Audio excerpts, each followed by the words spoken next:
नमस्कार दोस्तों, जय हिंद, वंदे मातरम। दोस्तों सभी का वेलकम, अभिनंदन है टीटी परिवार, शिक्षकों के परिवार जायसवाल कोचिंग सेंटर पर, पावर्ड बाय शिक्षा ही प्रकाश है। दोस्तों बात करेंगे पर्यावरण अध्ययन ईवीएस इन्वायरमेंट स्टडीज एनसीईआरटी के पैटर्न पर मॉक टेस्ट नंबर 34 की बात करेंगे। महत्वपूर्ण टॉप 20 क्वेश्चंस बात करने वाले। जी हाँ, महत्वपूर्ण top 20 question mock test number 34 में सभी का वेलकम, अभिनंदन है। जी हाँ, सभी मित्रों को जय हिंद, वंदे मातरम। आइए देख शुरू करते हैं। टॉप 20 क्वेश्चन का महत्वपूर्ण प्रश्न आएंगे और टॉप 20 में से आपका स्कोर क्या है, जरूर फीडबैक कमेंट करते रहें। आइए देखते हैं पहला प्रश्न मॉक टेस्ट नंबर 34 का। और इसके वीडियो देखने के बाद सारे, इसके पहले अगर आप चैनल पर पहली बार विजिट कर रहे हैं तो सब्सक्राइब कर लीजिएगा, ताकि लेटेस्ट नोटिफिकेशन हर एक क्लास, हर एक कंसेप्ट का आपको हर एक सेशन का मिलता रहे। और इसके पिछले मॉक टेस्ट अगर देना चाहते हैं, प्राप्त करना चाहते हैं, क्वेश्चन को अटेंड करना चाहते हैं तो प्ले लिस्ट में जाइएगा। इस वीडियो को देखने के बाद पर्यावरण मोस्ट इंपॉर्टेंट क्वेश्चन का प्लेलिस्ट मिलेगा। सारी क्लासेज कंसेप्ट वाइज आपको मिल जाएगी फ्री ऑफ कॉस्ट, क्योंकि यह राष्ट्र हित में शिक्षा का चैनल है। बात करेंगे पहले प्रश्न की कि विश्व का सर्वाधिक प्रति व्यक्ति कार्बन डाइऑक्साइड उत्सर्जक है। कतर की बात करेंगे, संयुक्त राज्य अमेरिका, चीन की बात करते हैं, भारत की बात करेंगे। सभी प्यारे मित्र जानते हैं, बहुत बार ये आपके कॉम्पिटिटिव एग्जाम में पूछा गया प्रश्न है, तो नीचे कमेंट बॉक्स में बताइए आपका जवाब क्या आएगा। जी हाँ, आपका जवाब आ चुका है। बात कर रहे हैं चीन की, बात कर रहे हैं। चीन नंबर 1 आता है, दूसरे नंबर पे यूएसए संयुक्त राज्य अमेरिका आता है। ये ध्यान देना, दूसरे नंबर पर अमेरिका आता है। ठीक है, तो चीन दुनिया का प्रति व्यक्ति लगभग दुनिया का 30% जो कार्बन जो उत्सर्जक है वह चीन करता है, दुनिया का सबसे बड़ा कार्बन डाइऑक्साइड इसीलिए उत्सर्जक माना जाता है। सभी प्यारे मित्र जानते हैं। कमेंट करें, फीडबैक करें, अपना स्कोर जरूर कमेंट करें। दूसरा प्रश्न आ चुका है कि निम्नलिखित में से कौन सी ग्रीन हाउस गैस नहीं है। देखिए सभी प्यारे मित्र जानते हैं, ग्रीन हाउस गैस हो गया आपका। ठीक है, तो ये ग्रीन हाउस गैस, ये मत समझिए कि ये कलर है ग्रीन। ठीक है, तो कलर ग्रीन नहीं है, ये ग्रीन हाउस गैस की बात करेंगे। देखिए मेथेन CH4 ये हमारी ग्रीन हाउस गैस कहलाती है। नाइट्रस ऑक्साइड ये भी कहलाती है। सल्फर हेक्साफ्लोराइड भी कहलाती है। लेकिन CO कार्बन, कार्बन मोनोऑक्साइड ये ग्रीन हाउस गैस नहीं कहलाती। अब आप बोलेंगे ठीक है, ये आपका प्रदूषण वाला तो है गैस, लेकिन कार्बन मोनोऑक्साइड हमारी ग्रीन हाउस गैस नहीं कहलाती है। नोट जान लेते हैं, नोट हमारा क्या कह रहा है, ध्यानपूर्वक बात है कि कार्बन मोनोऑक्साइड एक बड़ा प्रदूषक माना जाता है। ध्यान दीजिएगा, जो कार्बन मोनोऑक्साइड CO है क्या है, एक बड़ा प्रदूषक है, ग्रीन हाउस गैस आपकी नहीं कहलाएगी। तीसरा प्रश्न आपकी स्क्रीन पर है कि निम्नलिखित में से कौन सा कथन जो है गलत, यानी स्टेटमेंट दिया गया, अब आपको बताना है कौन सा कथन गलत दिया गया है। दिया गया है फोटोकेमिकल धुंध में हमेशा ओजोन होता है। कार्बन मोनोऑक्साइड का जहरीला प्रभाव ऑक्सीजन की तुलना में हीमोग्लोबिन के लिए अधिक से अधिक आकर्षक है। लीड ऑटोमोबाइल निकास का सबसे खतरनाक धातु प्रदूषक है। लीड की बात करेंगे, लेड। ठीक है, आपने देखा भी होगा। और चौथा दिया गया है इनमें से कोई नहीं। तो देखिए कथन की बात करें, देखिए सभी जानते हैं, समझते हैं, ज्ञानी है, सर्वज्ञ व्याख्याता हैं आप लोग, और जायसवाल सर आप सभी को नमन करते हैं। बात करेंगे गलत कथन की, तो ABC तीनों कथन जो है आपके सही दिए गए हैं, ट्रू कथन दिए गए हैं, ट्रू स्टेटमेंट दिए गए हैं, जो कि तीनों सही हैं।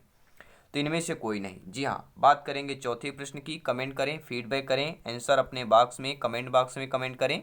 जी हाँ, इकोलॉजी शब्द किसने प्रतिपादित किया था। जी हाँ, इकोलॉजी जो शब्द है, ठीक है, ध्यान दीजिएगा, हम बात कर रहे हैं इकोलॉजी की बात कर रहे हैं, ध्यान पूर्वक समझिए और कमेंट कीजिएगा। तो इकोलॉजी शब्द किसने प्रतिपादित किया था। चार्ल्स डार्विन ने, रॉबर्ट टेकर ने, आर्थर टॉन्सले ने, या अर्नेस्ट हैकेल ने। बहुत बार यह आपके एग्जाम पर रिपीटेड प्रश्न है और पूछा जाता है। जी हाँ, कमेंट आ चुका है। इकोलॉजी शब्द किसने प्रतिपादित किया था, एक ही नाम आता है, हम ऑप्शन नंबर डी की बात कर रहे हैं, अर्नेस्ट हैकले की बात कर रहे हैं। इकोलॉजी या परिस्थितिकी विज्ञान भी कहते हैं, इंग्लिश में इकोलॉजी कहते हैं और हिंदी में परिस्थितिकी विज्ञान या परिस्थितिकी का अध्ययन कराने वाले पर्यावरणीय की एक शाखा है, जिसे हम इकोलॉजी परिस्थितिकी कहते हैं। और इसकी स्थापना 1866 में अर्नेस्ट हैकले के द्वारा किया गया था। पांचवा प्रश्न है, इकोटोन में जो प्रजातियां प्रचुर मात्रा में पाई जाती हैं क्या कहलाती हैं। तो इको जो, देखिए ध्यानपूर्वक, हिंदी और इंग्लिश शब्द दोनों का बहुत इंपॉर्टेंट होता है आपके EVS की बात कर रहे हैं, इन्वायरमेंट में कंफ्यूज नहीं होना है। तो इकोटोन में जो प्रजातियां प्रचुर मात्रा में पाई जाती हैं क्या कहलाती हैं? एज प्रजातियां कहलाती हैं, कीस्टोन प्रजातियां कहलाती हैं, एंडेमिक प्रजातियां कहलाती हैं, या पोस्टर प्रजातियां कहलाती हैं। देखिए आप वही प्रश्न आएगा, वही थोड़ा लैंग्वेज भाषा में परिवर्तित कर दिया जाएगा जिससे हमें कठिनता होगी। तो हम बात कर रहे हैं इकोटोन जो प्रजातियां होती हैं वह एज प्रजातियां कहलाती हैं। ठीक है, जो दो बायोम के मध्य संक्रमणकालीन क्षेत्र इकोटोन कहलाता है, और इकोटोन में प्रचुर मात्रा में पाई जाने वाली प्रजातियां हमारी एज प्रजातियां कहलाती हैं, अर्थात पहला ऑप्शन यहाँ पर आप लोगों का सही हो जाएगा। अब देखते हैं छठवां प्रश्न है, टॉप 20 क्वेश्चन में से देख लेते हैं। छठवां प्रश्न कह रहा है कि साइबेरियन सारस किस नेशनल पार्क में आता है? तो साइबेरियन सारस नेशनल पार्क में आता है Keoladeo national park, Manas national park, Dudhwa national park, या जिम कॉर्बेट नेशनल पार्क की बात करें। सभी का कमेंट आना चाहिए, फीडबैक आना चाहिए, हर एक भाई बहन हर गृहिणी का जिनका सपना है गवर्नमेंट जॉब पाना। तो साइबेरियन सारस की बात करें, एक ही नाम आता है, हम बात कर रहे हैं ऑप्शन नंबर फर्स्ट की बात कर रहे हैं, केवलादेव नेशनल पार्क, केवलादेव राष्ट्रीय उद्यान। ये कहाँ पर है? सभी लोग जानते हैं, राज करने वाला हमारा राजस्थान। जी हाँ, केवलादेव नेशनल पार्क। साइबेरियन सारस एक खतरे में प्रजाति में आता है। साइबेरियन सारस जो है एक खतरे में प्रजाति, खतरे का प्रजाति मतलब जो लुप्त वाले प्रजाति होते हैं। यह भारत के केवलादेव नेशनल पार्क में आता है, और केवलादेव नेशनल पार्क राजस्थान में है, और इसका क्षेत्रफल देखें तो 28.73 वर्ग किलोमीटर है। और केवलादेव राष्ट्रीय उद्यान की स्थापना 1982 में हुई थी। यह यूनेस्को द्वारा विश्व धरोहर में घोषित किया गया था। कब किया गया था? 1922 में। प्रश्न आ सकता है कि यूनेस्को द्वारा विश्व धरोहर में, ठीक है, केवलादेव नेशनल पार्क को कब सम्मिलित किया गया? 1982 में सम्मिलित किया गया था। अगला प्रश्न आइए ध्यानपूर्वक देखते हैं। चट्टानों की बात करते हैं। चट्टानों कितने प्रकार के होते हैं? 1 प्रकार, 2 प्रकार, 3 प्रकार, 4 प्रकार। 4 ऑप्शन है, 4 प्रकार के हैं। अब आपको बताना है सही क्या है। तो चट्टानों के कितने प्रकार होते हैं? ऑप्शन नंबर आपका जो तीसरा दिया हुआ है, हम 3 की बात करेंगे। चट्टान के 3 प्रकार होते हैं। पहला होता है आग्नेय शैल, अवसादी शैल, रूपांतरित या कायांतरित शैल की बात करेंगे। नोट करें, हर एक कंसेप्ट, हर एक क्वेश्चन आपको डिफिनेशन मिलेगा, विथ डिटेल के साथ मिलेगा, क्योंकि यहाँ पर सिलेक्शन सर्वोपरि है। 101% श्योर एंड प्योर सिलेक्शन होगा। जी हाँ, बात करेंगे अगले प्रश्न की कि भारत में सबसे ज़्यादा टाइगर रिजर्व किस प्रदेश में है? महाराष्ट्र की बात करेंगे, पश्चिम बंगाल की बात करेंगे, उत्तर प्रदेश की बात करेंगे, या दोस्तों मध्य प्रदेश की बात करेंगे। एक ही नाम आता है, भारत का जो दिल कहे जाने वाला राज्य है, हम बात कर रहे हैं मध्य प्रदेश की बात करेंगे। जी हाँ, मध्य प्रदेश भारत में सबसे ज़्यादा टाइगर रिजर्व की बात करेंगे। मध्य प्रदेश में ही भारत में सर्वाधिक वन्य अभयारण्य नेशनल पार्क की बात कर रहे हैं। अर्थ पावर किसके द्वारा मनाया जाता है? यूनेस्को द्वारा, WWF द्वारा, संयुक्त राष्ट्र द्वारा, या IUCN द्वारा। सभी कमेंट करें, अर्थ पावर की बात कर रहे हैं। अर्थ पावर किसके द्वारा मनाया जाता है? नोट करें, कमेंट करें, अपना फीडबैक करें, अपना ओपिनियन बताएं। तो अर्थ पावर किसके द्वारा मनाया जाता है? हम ऑप्शन नंबर बी की बात कर रहे हैं, WWF की बात कर रहे हैं। अर्थ पावर WWF द्वारा मनाया जाता है। इसके 5 मिलियन समर्थक हैं और 100 देशों में ये फैला हुआ है, और इसका उद्देश्य धरती के संसाधनों को बचाना है। अगला प्रश्न है, राष्ट्रीय हरित प्राधिकरण NGT के पहले अध्यक्ष कौन थे? Justice EA Naidu, justice Lokeshwar Singh, justice Markandey Katju, या इनमें से कोई नहीं। ये आपके प्रिपरेशन गवर्नमेंट एग्जाम में पूछे गए प्रश्नों का कलेक्शन है, कमेंट करें। जी हाँ, राष्ट्रीय हरित प्राधिकरण NGT के पहले अध्यक्ष कौन थे? तो हम बात कर रहे हैं जस्टिस, किसकी बात कर रहे हैं? ऑप्शन नंबर बी देखिए, जस्टिस लोकेश्वर सिंह की बात करेंगे। ऑप्शन नंबर बी को क्लिक करना है, सही करना है। जी हाँ, NGT की स्थापना 2010 में हुई थी। प्रश्न आ गया कि NGT की स्थापना कब हुई थी? आपका जवाब होना चाहिए 2010 में।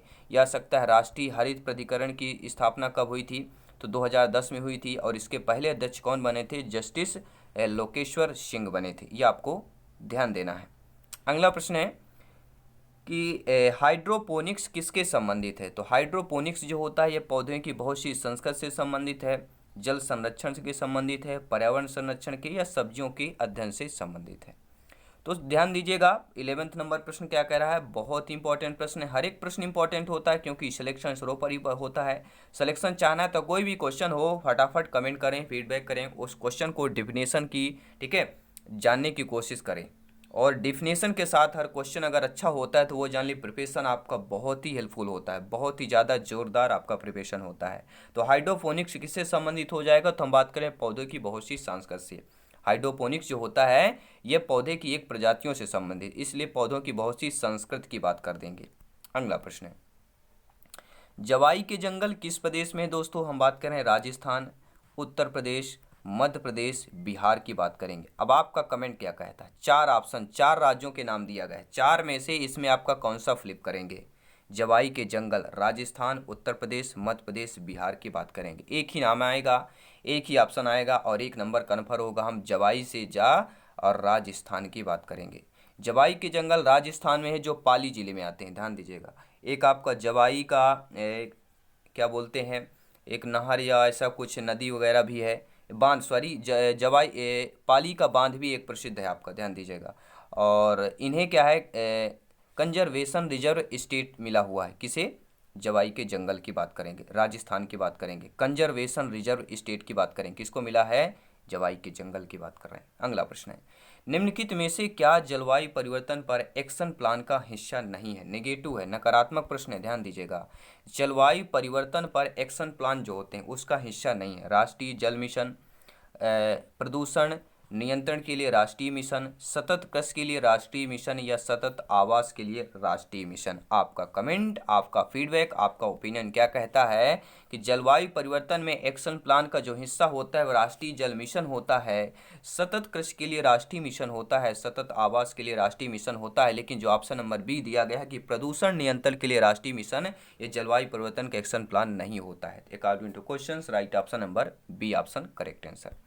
सभी प्यारे मित्र कमेंट करें, फीडबैक करें, टेलीग्राम पर जरूर जुड़ें, नोट्स पीडीएफ फाइल प्राप्त करें, लिंक दे दिया जाएगा, सर्च करें टेलीग्राम पे जायसवाल कोचिंग सेंटर। आपको सारे जितने भी अपलोड कर दिए गए वहाँ पे आप लोग पीडीएफ में डॉक्यूमेंट में जाएंगे, आपको पीडीएफ डाउनलोड हो जाएंगे फ्री ऑफ कॉस्ट, क्योंकि ये आपका अपना परिवार है, टीटी परिवार है, आवर फैमिली है, शिक्षकों का परिवार है, राष्ट्रहित में टीटी परिवार है। अगला प्रश्न है, ग्रीन इकोनॉमी किसके नेतृत्व में आता है, यूनाइटेड नेशन की बात करेंगे, यूनाइटेड नेशन एनवायरनमेंट प्रोग्राम की बात करेंगे, यूरोपियन यूनियन की बात कर रहे हैं, आयुषियन की बात कर रहे हैं, सभी कमेंट करें।